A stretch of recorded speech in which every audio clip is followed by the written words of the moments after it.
let's impact some good today. I think we're going to do a great job. What's going on, guys? Welcome to the Modern Man Podcast. I'm your host, Ted Phaeton, and I appreciate you taking the time to listen to this episode. This is a podcast about connecting men in pursuit of their potential. And if you are looking to be your best self in your everyday lives and you're a man looking for a community of like-minded individuals, this is the podcast for you. And I encourage you to join our Facebook group of like-minded men who are showing up better each and every single day. Joining me on the call today, I'm excited to introduce the fear guy, a good friend of mine, Ben Harris, coming out of Austin, Texas. Ben, how you living, man? Dad, I'm doing beautiful. I mean, we talked for almost 30 minutes before this, so I won't bore the people too much of general, what's the word? Generals subtlety? Let's call them semantics, right? We don't need the Yeah, semantics. dude, let's hop into it and give the peeps what they want. Yeah, no, absolutely. So Ben Harris, aka the fear guy. And Mm-hmm. and what's great, man, is we have a lasting friendship. And when I say lasting friendship, I Mm-hmm. think we first crossed paths. It had to have been like 2018, 2019. And at the time, just for transparency for some of the guys, in terms of evolution, I think you were doing Goal Link at the time. And the Yeah. challenge was introducing yourself to somebody new, and it happened to be me. But fast forward, we did a podcast episode a few years ago about embracing discomfort, which is what landed you in Greenville, South Carolina, where we linked up. But man, leaps and bounds, things have changed since then.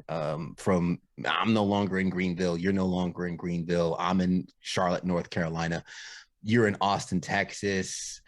You have a baby on the way. I'm a Mm-hmm. married man. We've gone through so many changes through life recently, but another one being this new brand, which isn't new.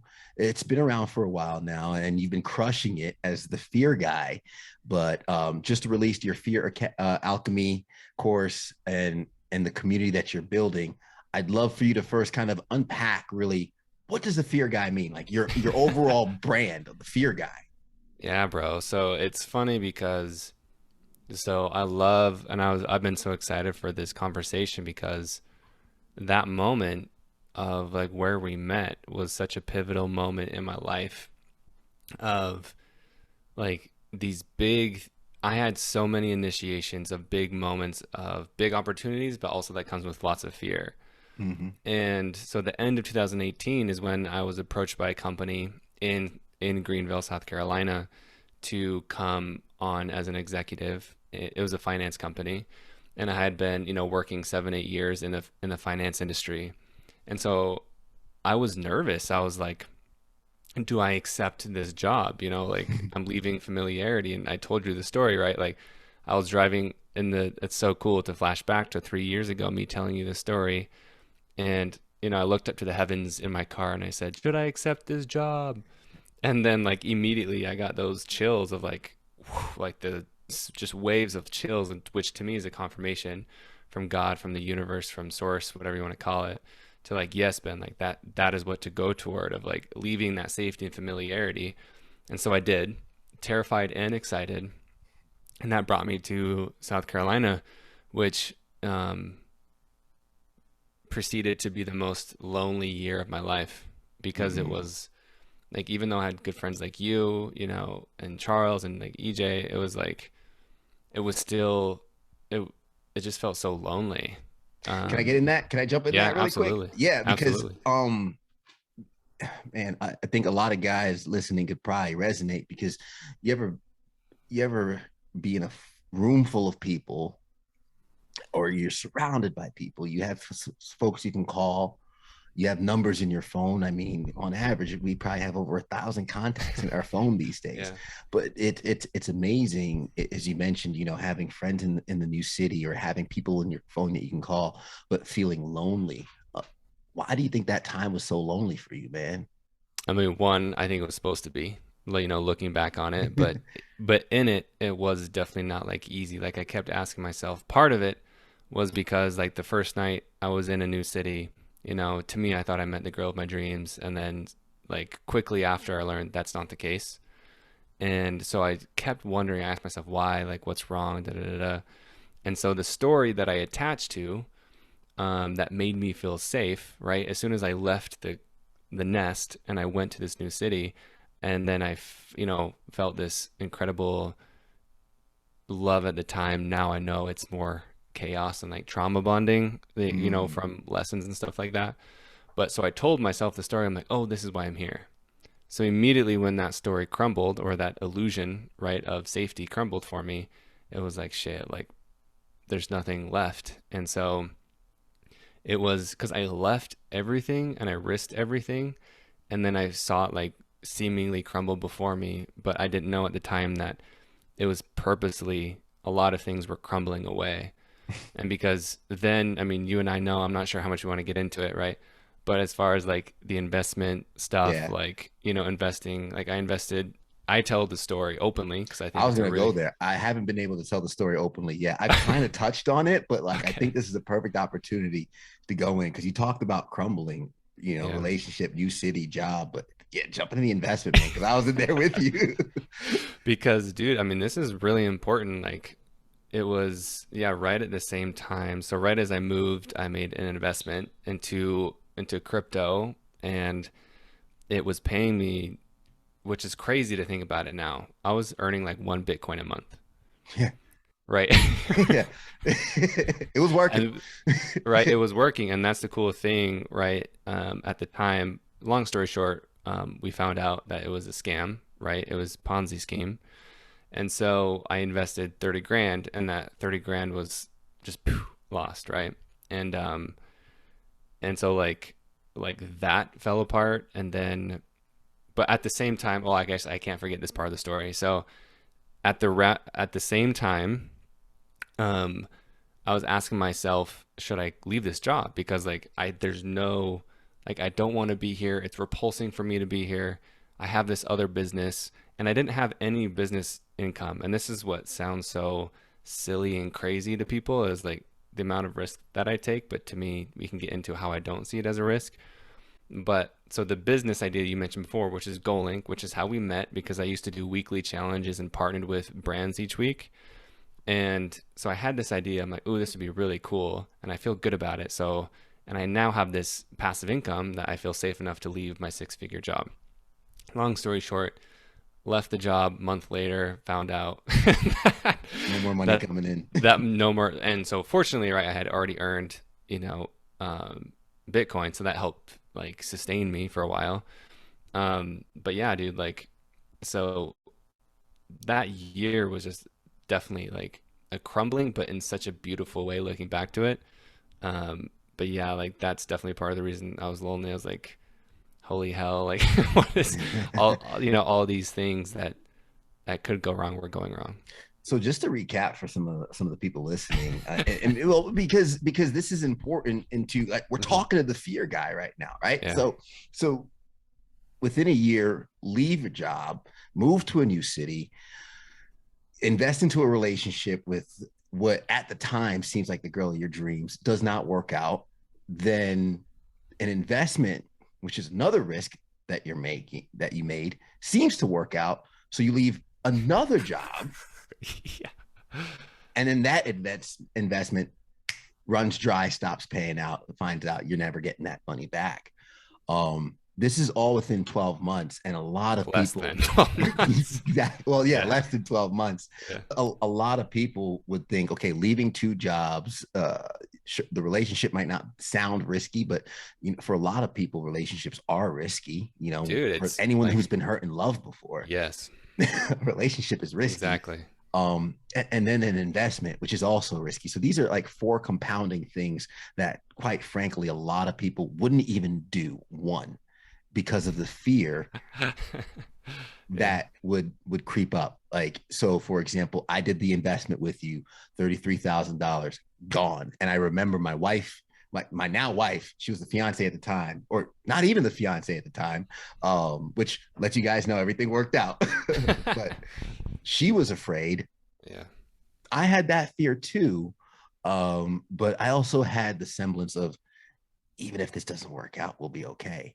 How do you take these risks? How do you approach fear that Mm. allows you to, I'm not going to say irresponsible because I don't want to, I'm not trying to be disrespectful, but like some people on the outside looking in might be like, whoa, how do you just put your hands up, let Jesus take the wheel and take those risks, man? Dude, but that's exactly what it is. We need to make, the song Hands on the Wheel by ASAP Rocky Yeah, that he remix is like Kid Cudi. It should be Jesus Take the Wheel. Like they should remix that. exactly. But it's like it does sound irrational. Like I'm not gonna like beat around the bush. To many people it is irrational, but that's how I choose to live, right? So how I view Why? it, why is because we're all irrational and we're all delusional. So you could look, right, of any investment, any risk, any like I love that this is coming around risk, right? Because we do have like what if it fails? What if I make a mistake? What if it doesn't work? What will go wrong? Like those are the classic fear responses. And so my question is always just like, well, what if it goes right? Hmm. And detaching from even if it supposedly doesn't work, then that's it's working in the exact same way that it's supposed to because I don't believe God and the universe are working against me. It's like it's completely neutral, working for us. Like you think like millions of years have gone by, like the world isn't functioning like against us. Like life just is, right? And Yeah. so it's like and you can look and I remember the moment, dude. I actually remember we were on the phone. I was at my mom's house. I think it was March at the beginning of the pandemic. I remember I was on the phone with you and I told you these words. I tell this story. I was like, dude, I don't say the name Ted, but maybe now I will since we're talking about it. It's like Yeah. I learned, I can't remember if mine was 30 or 40. Mine might have been 40, but regardless, lots of freaking money for us. And so I lost 40 grand to learn how to make it. Yeah. And so, right, is like, and that's exactly what happened. And that's completely delusional. That's also irrational, right? Is like my belief of losing it so I could learn how to make it in my business. That isn't true if I don't want it to be because I can find the evidence. How the mind works is it looks for the evidence that you choose to believe, that you already believe. Mm. So it's like, okay, so what do I want to believe? That future that I'm going to lose this money, I'm brokenhearted, and like nothing's going to work out for me. If I believe that, then that is going what I'm going to see and I'm going to create versus this delusional future, right? That sounds like, okay, I lost this money so I could learn how to make it. And Hmm. like I was brokenhearted so I could figure out like I didn't really have an answer and a story for that one yet, but I had faith and trust. And long story short, that's exactly what happened. Like shortly after um, that business that you mentioned, GoLink, and it was at the very beginning of the pandemic, and I got another download. I was meditating on a mattress that I bought from Amazon. It was a single mattress just to sleep on my mom's floor because we didn't know how long things were going to last. Hmm. I was sleeping on the floor on this mattress on the floor, and I sat on it and I meditated, and I was wondering and I was pondering and reflecting, should I take this, should I rebrand my business into the whole fear thing? And I had a whole slew of like limiting beliefs and doubts about coaching and all these things. But I just asked, like, am I in the right direction? And once again, those waves of chills came over me. And for me, is a confirmation of, yes, you are in the right direction. So in Ben fashion, I just completely rehauled everything that I had been working for the last year and a half and I rehauled everything. But as soon as I did that, something just clicked. I signed, 4 clients in a week and I loved it. I was like, wow, I'm really good at this. And then that has led to so many different experiences, to today.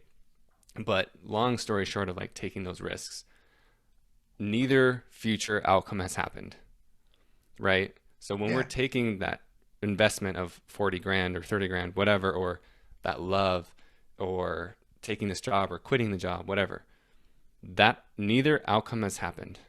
So we're all delusional. So the people who say, Ben, Ted, be realistic, you're right because you are choosing to be right. Like, but you're also just as delusional because it hasn't happened yet. So we're all irrational. It's just choosing based on my past experience. I'm choosing to believe things will happen this way, but that's not the case. Like literally, it's unpredictable, and that's what fear is trying to protect you from because it feels like a threat. But any outcome hasn't happened, so therefore we're all delusional. So I believe looking for and creating the best thing and telling myself the best story is in my benefit, and I've been proven time and time again that that's what works. So I'm gonna keep doing it. Man, it reminds me of that quote or the depiction of the bird on the branch, and it Mm, says, "The bird on the branch is comfortable not because it's faith in the strength of the branch, because of its faith within its wings. If the branch were to break, yes. right, we rely on the situations in our lives to be our security, and what we're actually doing is we're putting the faith in the wrong things. We're putting faith in a comfortable 3 to 6 month savings bank account, right? We're putting faith in an investment portfolio. We're putting faith in a roof over our heads when the reality is, quite frankly, those things are fragile, more Hmm. fragile than a lot of us would admit. Your roof over your head, the house. I think it's Cardone who says, "You think you own your house? Even if it's paid off, stop paying taxes on that thing and see what happens. They'll show you whose house it is real quick." So we put our faith in the branch, not so much our wings. And it sounds that you're literally living life like, I have wings. If this branch were to break, I could just fly to another one. There's two Bro, questions. I love that. That's Yeah. beautiful. Thank you for summarizing that. Oh, no, no, of course, man. You articulated it. I just kind of interpreted what I heard. But I have two questions, right? And one question first is, um, what is fear, right? Like what Mm, is fear, almost in its definition, when we feel it, when it arises? What is the purpose of it? dude, I just What got is it trying chills. to That's tell cool. us? Yeah. I just got chills with that question because it's like we just kind of breeze over it, and a lot of people think they don't have it, Mm-hmm. right? It's like I'm not fearful. Like I am, like I don't feel fear. I'm not afraid, right? And like this whole Never fearless, especially scared. with, yeah, especially with men, right? It's like we're not supposed to be afraid or weak or anything like that. It's like we're supposed to have it all figured out and be positive and take care of. Because like if someone sees me of weakness, that's vulnerability, and so I have to shut it off. But if you, so most people don't think that they feel fear, but if you've ever avoided doing something because of a perceived negative consequence, that is fear, and that's a fearful response. Mm-hmm. So that's everybody, including Mm-hmm. me and you, right? Is like, I don't want to get hurt. I don't want something to go wrong. So therefore, I'm not going to do it. That post I That is never put fear. up, What? that post I didn't put up because of what someone might have thought, Yeah. the picture I deleted. Yeah, right. Or what didn't I say to my partner or to my boss, or what did I not invest into? What risk did I not take? Right. So all these things of like that, that pause, that hesitance, that resistance you feel is all fear. Jealousy is fear. Justification is fear. Codependency is fear. So it's like once you realize everything at its root is fear, because biologically fear is trying to protect you, right? Mm-hmm. So back in the day, it's like jungle tiger and lions, tigers, right? Is like, okay, we could die from that. Yes, absolutely. But what now that has turned to, right, is because our brain is always looking for what's wrong because it's a survival instinct. Now what that has turned into is like look for what's wrong and protect us from painful past experiences, hurts, traumas, whatever you want to call it, because we don't want that to repeat again. Mm-hmm. So why I don't speak my truth, why I people please, why I'm not doing what I want, why I'm not starting that business, whatever, is because there's a deep belief that I'm going to fail. And if I do, or if I get rejected, or there's 10 fears that I've discovered, 10 foundational ones, and they're all connected.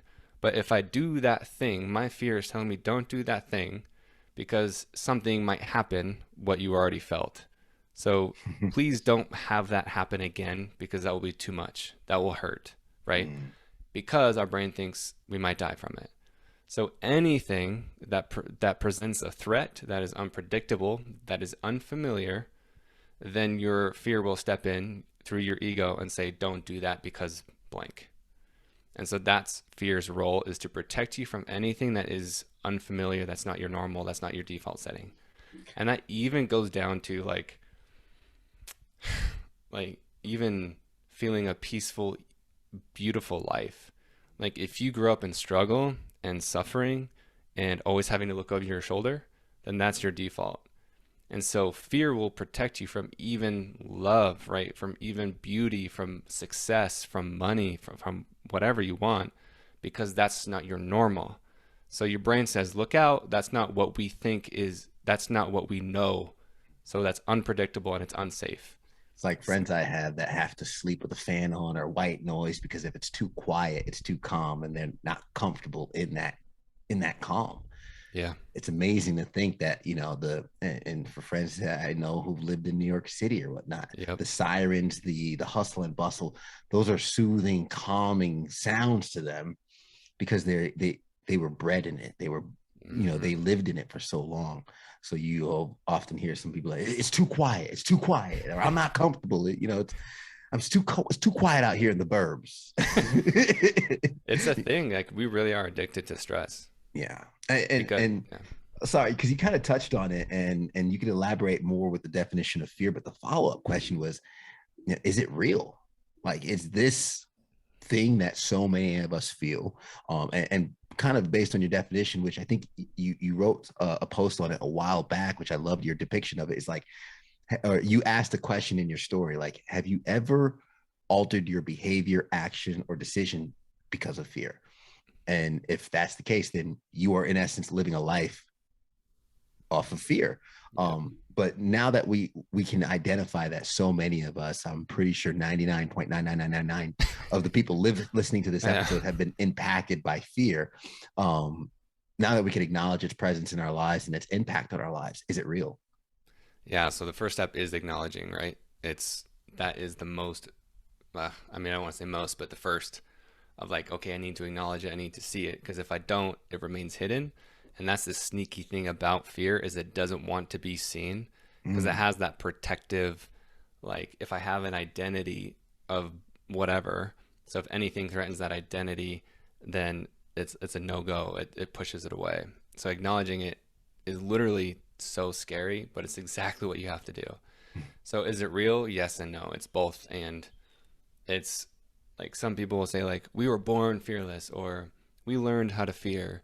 It's like, well, it depends who you are, what your upbringing is, and if you believe in generational trauma and epigenetics, which I do.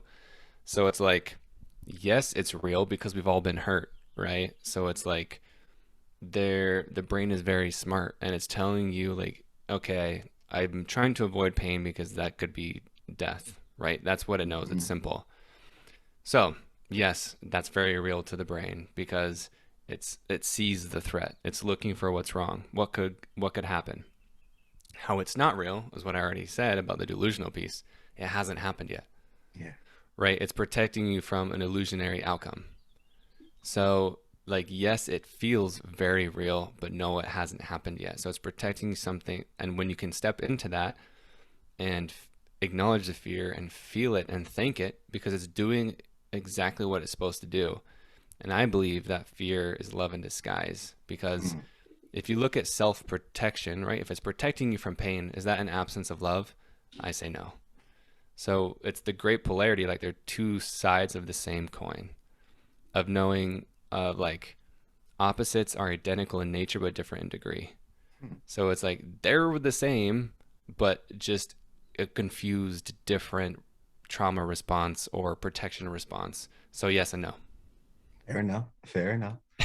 What's on the other side of that fear, right? Real Hmm. or fabricated, right? What's on the other side? Because there are times where if I go to the Grand Canyon with my family and then we're enjoying the sights and I step on the edge and I'm looking over, that fear that I feel, I would say is pretty legitimate.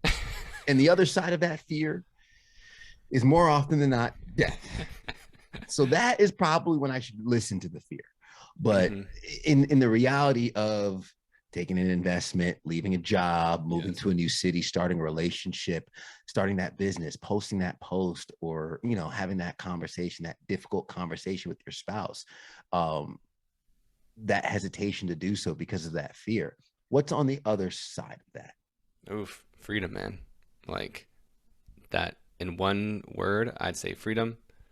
And then I'd also add truth and love in there, Mm, is because I mean, there's the saying of freedom is on the other side of your fear. And one of my favorite quotes is, the cave you fear to enter holds the treasure you seek. mm. So literally your fear is what's guiding you into the exact thing that what you want and who you are meant to be. So if you don't follow that, you're literally avoiding your purpose and everything your soul desires. Mm. So the answer to everything, I believe, is follow your fear. And What so do you, because on the other, I don't even say on the other side, I'd say within it, like inside of it, mm, is everything you've been dreaming of and that you crave. Like your soul ha- has a desire for a reason. And so, like, life wouldn't be fun if there wasn't a challenge or a stretch. And so, like, if I'm doing things that I'm not like afraid, like, not to just like say like, you know, adventure and thrill seek all the time, because then that becomes like we already talked about, right? Like you turn the fan off, like that can be mm-hmm. an escape and avoiding something and bypassing. But like at your heart's, depth and true center is following your fear, because that's what's calling you into your greatness. It's calling Fear is an invitation into your next level of expansion. Yeah. It's like everything. The quote I said a while ago, I can't remember who said it, where it's, the dreams of your life are in the winds of the sky. And you say, what if I fall? Oh, my darling, what if you fly? Right? Mm-hmm. You almost need to jump in order to grasp that fear. Coming up on the last few minutes of the episode, man, what are you fearful of these days? That's a good question, dude. I mean, I've definitely alchemized quite a bit, but over the past year, what I've been feeling into is definitely like a fear of feeling. Mm, Um, and I know a lot of men can relate to that. Is I mm-hmm. didn't even realize I had a resistance to feel. You're a It's stoic like, man. You're very stoic, dude. yeah, You're like right. me. Like, yeah, I'm just chill, like whatever. And so, like, one that comes from a personality, and also from the nurture side of my psychology is like, um, that I was raised in a household where I believed that I needed to be perfect to receive love, right? So I couldn't say the wrong thing. Like, so much love in that household, and I have felt this too, right? Like it's okay to acknowledge both. Yeah. Like no one did anything wrong. Like absolutely loved it, and also, right, felt like I couldn't do anything. Like I had to be the one who had it together and make sure everyone was happy. So what that led to is a literal avoidance and resistance to feeling, and because it's like I can't control them, what's within them, something's wrong with me. Um, so really tapping into my emotions with my partner Belle, she and I, has been beautiful, dude. Like such an amazing opportunity to be like, oh, I can express how I'm feeling. I don't have to be like, I know the answer all the time, and like, oh, I can say I feel nervous. I can say, man, I'm feeling pissed off. But that doesn't mean I am that emotion or I'm that forever. And so really feeling into and allowing myself to feel has given me a sense of freedom and really so much judgment for myself and other people. Yeah. No, dude, that's powerful. That's huge because I mean, it's it's usually the fears that we identify that leads to the growth that we seek so much. And for someone whose motto is let's grow and always trying to elevate in something, I stay in a constant state of fear almost. Like I had a conversation with my wife. She's like, but you do these things, you do these amazing things, you have the podcast, you get on stage, you do public speaking. And I'm like, everything I do today I was terrified of. Yep. All right, I was a morning anchor for 5 years, reading a prompter for 4.5 hours every morning as a kid in high school who was terrified of reading out loud. It became my Mm-hmm. profession Yep. and got paid well to do it. So it's amazing when you embrace that fear and you really jump into it and start exercising that avenue of your life. It's almost kind of like an elevation from, I mean, to use Dragon Ball Z, you go from Saiyan to Yeah. Super Saiyan, Yes, like exactly. it's getting elevated to the next level. I would say, Ben, you're like Super Saiyan 3, if not elevating.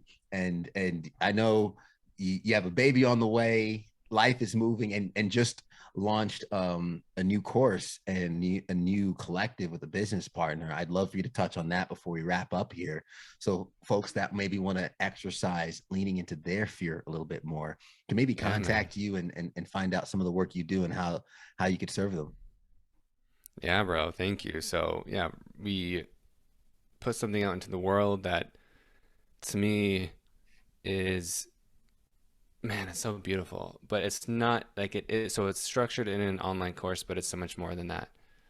It's, man, what if I lived my life? What would my life look like if I didn't feel fear? Like, if I knew I wouldn't fail, if I could love without the fear or worry of being hurt, of Mm, love leaving me, or, always wondering what could go wrong. So it's all like, who would you be if fear didn't exist? That is really what that course will access, and it's an immersive experience. It's not, hey, go take the course, and then you're wondering, well, I wonder how that applies to my life. It's so intuitive, and the way we designed it is like you go in there, discover what your fear is with very specific and intuitive prompts, and there's 10 fears in there. So once you go through the exercises and the modules, you actually are able to choose your own adventure per se. So it's like, what is relevant to me? And you can go through all of them, one of them, whatever you want. So it's like, man, I really get to tailor this experience to me as an individual. And then with that, there's a beautiful somatic practice in there. So it's not just mental, it's really like, how can I feel safe with that fear and tapping into it? And also, you mentioned the collective. So it's the Heart Collective, which is a community aspect. So we have an app that, whether you sign up for the course or not, if the course isn't for you, we have monthly membership too. But it's, we need to do that healing and that growing as an individual, but also with community. And in the past year and a half, I totally underestimated what the power of community actually does, like healing with people and like leaning on people and allowing yourself to be seen and vulnerable is so powerful, and it's scary to let mm. people in like that. Yeah. But that's what's so beautiful about it too. So HART, so heartcollective.org, Fear Alchemy. Follow me on Instagram, the Fear Guy. You can dive into your own fear. And it's funny because it literally is like, you will probably be triggered, right? But that's an Mhm. invitation to follow that of like, I'm not supposed to look at this because I'm afraid what will happen. That's your invitation, that's for you. Man, no, I love that, and I'll have those links in the show notes. And just kind of a quick note: that training, that collective, the community, it's not just for men. I know this is the Modern Man podcast, but it's for everybody. So women that are listening and watching, A, thank you for the support, but B, please check out my man, the Fear Guy, Ben Harris. Follow up with him and find out what that fear is and start to overcome it. But Ben, it's been great catching up with you. It was great having you on the show, man. I wish we can go on and on and on, but I'm excited to kind of keep up with everything that's happening and the success of the Heart Collective, Fear Alchemy, and everything you're working on, brother. I wish you nothing but more and more fear moving forward. I love it, dude.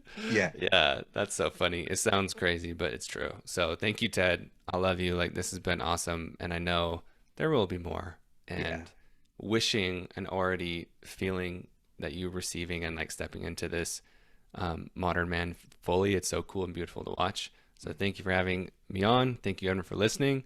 And here we go. Here's to fear. Thank you, fear. Yeah, here's to fear. And to everybody watching, listening, definitely step into your fear, embrace what really could be the next chapter of your lives. You are the author of your life, and if you're afraid to write that next chapter, you have an editor, proofreader, someone who's ready to help you with that too. So Yeah. I appreciate you guys rocking with us to the end of the Modern Man podcast. If you liked what you heard, hit that subscribe button for a new episode each and every single week. Share this with somebody you know who can benefit from this, because this is a community of men connecting in pursuit of their potential. If you're trying to elevate, show up as your best selves in every aspect of your lives, this is a community for you. This is a podcast for you. And these are conversations for you. It would be amazing, and it would mean the world to us if you help us grow this community. And as always, we look forward to catching you guys again next week. Take care.